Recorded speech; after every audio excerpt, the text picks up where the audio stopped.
गिरीश अध्यात्म ड्रीम में आज बताते हैं मानव शक्ति का हाल। ईश्वर ने मनुष्य को सबसे शक्तिशाली और बलवान बनाया है, सबसे ज़्यादा अधिकार भी दिए हैं जो हमारे पूजनीय देवताओं को भी दुर्लभ हैं। मानव समाज यदि चाह ले तो तपबल से भगवान को भी अपने बस में कर लेता है और तरह तरह के आविष्कार किए हैं जिनकी कोई गिनती नहीं है, जिनका सुई से लेकर के हवाई जहाज तक का हम उपयोग करते हैं। और ऐसी कहीं जगह नहीं छोड़ी है जहां आज मानव की शक्ति पहुंच नहीं गई है। तरह तरह की टेक्नोलॉजी हमारे पास है, हम केवल मनुष्य को बनाने से ही अब दूर रह गए हैं। तो साथियों, कि मानव शक्ति ईश्वर से दूसरे नंबर पर है, फिर भी हम कभी कदार अपने को असहाय क्यों महसूस करते हैं, क्यों निराश होते हैं अपने जीवन में, क्यों धक्के खाते हैं अपने जीवन में। मैं इसीलिए मानव शक्ति पर प्रकाश डाल रहा हूँ ताकि हम अपने आप को कभी निराश महसूस न करें, कभी हारा हुआ महसूस न करें, कभी दुखी महसूस न करें, कभी दुखी, लाचार और निर्धन भी महसूस न करें। हम हौसला रखें कि हम वो हर सब काम कर सकते हैं, हर चीज़ प्राप्त कर सकते हैं अगर हम चाह लें।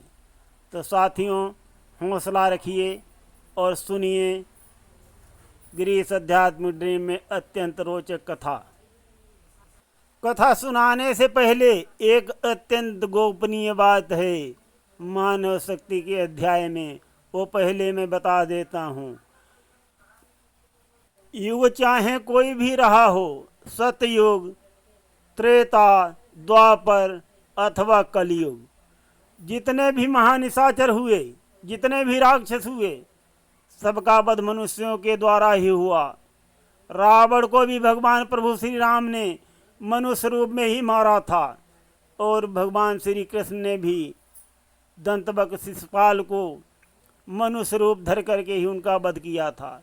तो साथियों, मनुष्य की जो ताकत है उसके समान कोई ताकत नहीं है, केवल परमात्मा है मनुष्य की ताकत के ऊपर। हमारे पूजनीय देवताओं की ताकत और अधिकार भी निर्धारित हैं, किंतु मनुष्य हर तरह से आज़ाद है, वो कुछ भी कर सकता है, बैठ भी सकता है, नहीं भी कर सकता है। अब देखिए, सूरज भगवान हैं तो उनको अपने टाइम पे आना ही है। सभी देवताओं को देख लीजिए, किसी भी देवता को देख लीजिए, सबका अधिकार निर्धारित है, सबका काम करने का समय निर्धारित है। लेकिन मनुष्य को इसमें भी फ्रीडम मिला हुआ है। मनुष्य नौकरी करे, बिजनेस करे, घर में रहे, मजदूरी करे, कुछ भी काम कर सकता है, स्वतंत्र है, आज़ाद है एकदम।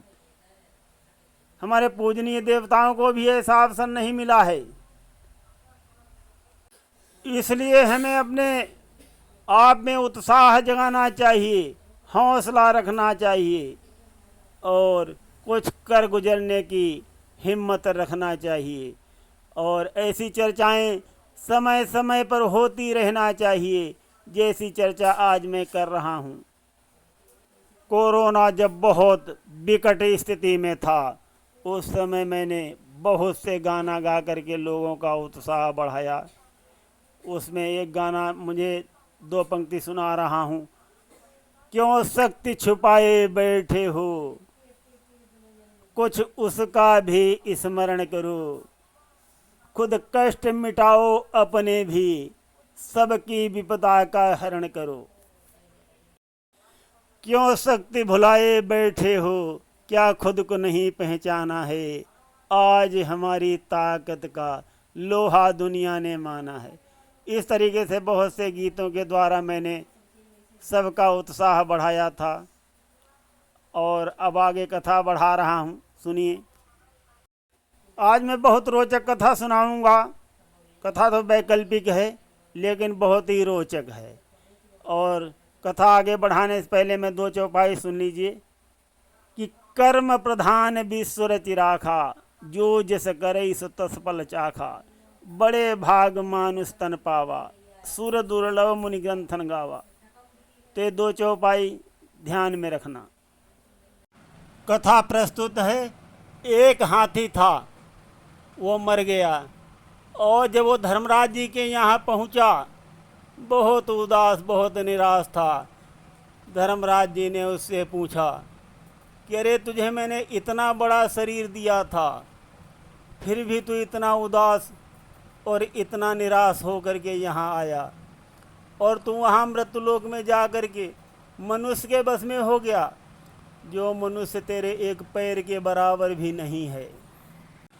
हाथी बोला कि महाराज आप सही कहते हैं, मनुष्य दिखने में तो छोटा लगता है लेकिन बहुत ही खतरनाक है, बहुत ही बलवान है और बहुत ही समझदार है। मनुष्य के बराबर कोई नहीं। कभी आपका भी मनुष्य से जब पाला पड़ जाए तो आपको पता चलेगा कि मनुष्य कैसा होता है। हाथी की वाणी को सुन करके धर्मराज जी बोले, हमारे यहाँ तो अगणित मानव डेली आते हैं।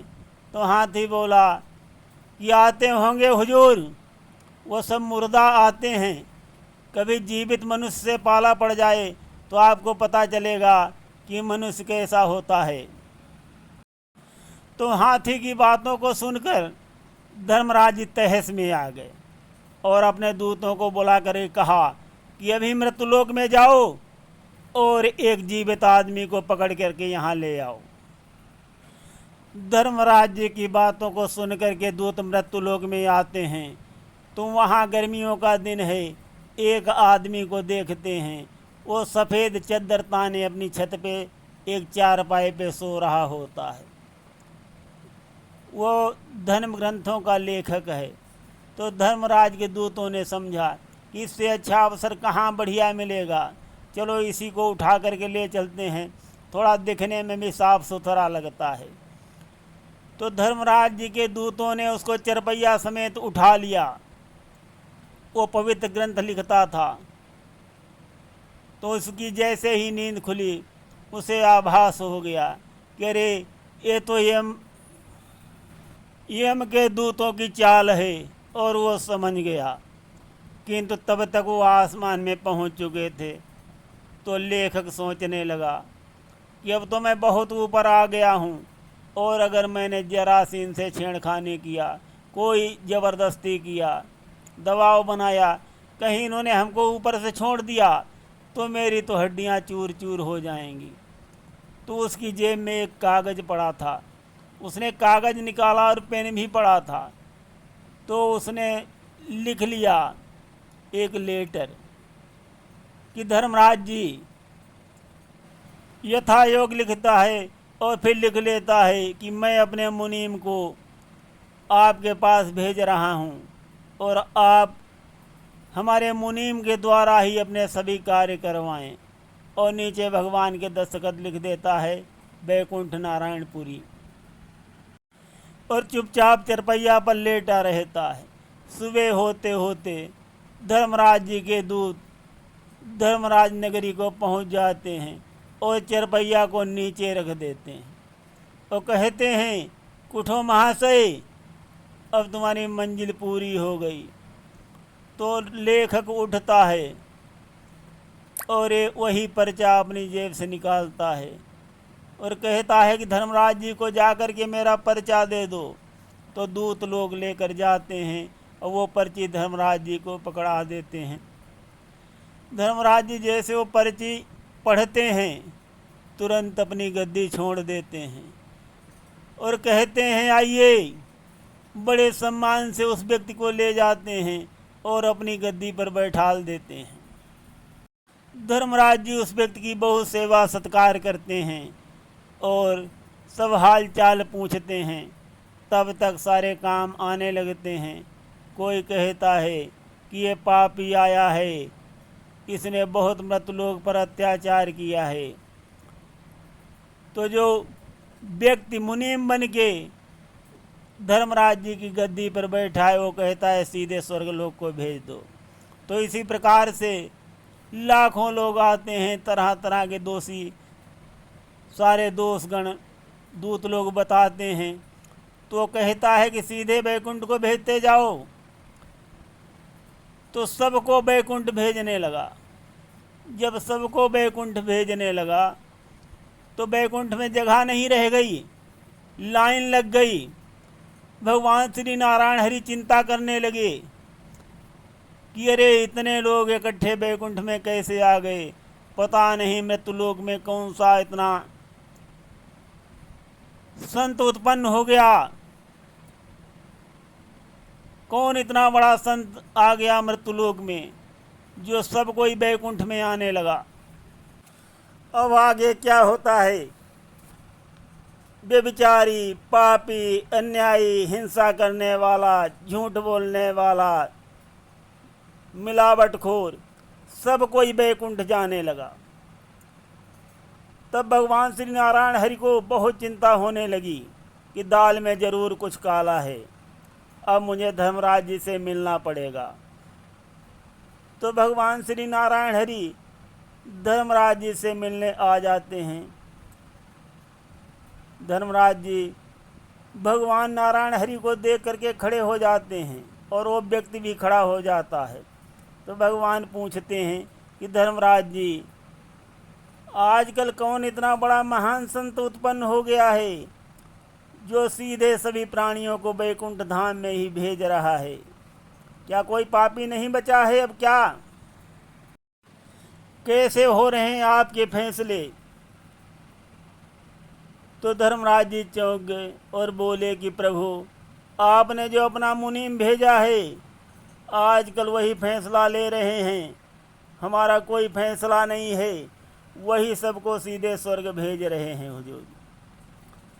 तो भगवान चौंक गए, कहने लगे कौन सा व्यक्ति, कौन सा मुनीम? तो धर्मराज जी उस व्यक्ति की ओर इशारा करते हैं कि प्रभु यही है आपके मुनीम जी। धर्मराज जी की बातों को सुनकर के भगवान ने उस व्यक्ति की ओर देखा और पूछा, कहा क्यों, मैंने तुझे कब भेजा है? राइटर बोला कि महाराज आपने ही हमें भेजा है, हमारी क्या औकात है जो मैं यहाँ आ जाता जीवित, आपने ही तो भेजा है, आपकी मर्जी के बिना कोई काम नहीं होता।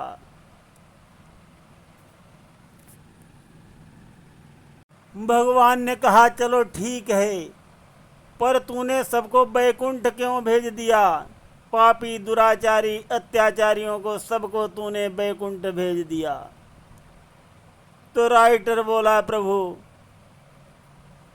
अच्छा काम करने का अच्छा फल मिलता है और यही सबको उपदेश दिया जाता है कि अच्छा काम करो प्रभु।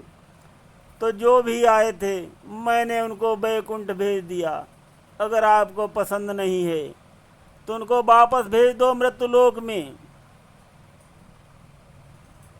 किंतु प्रभु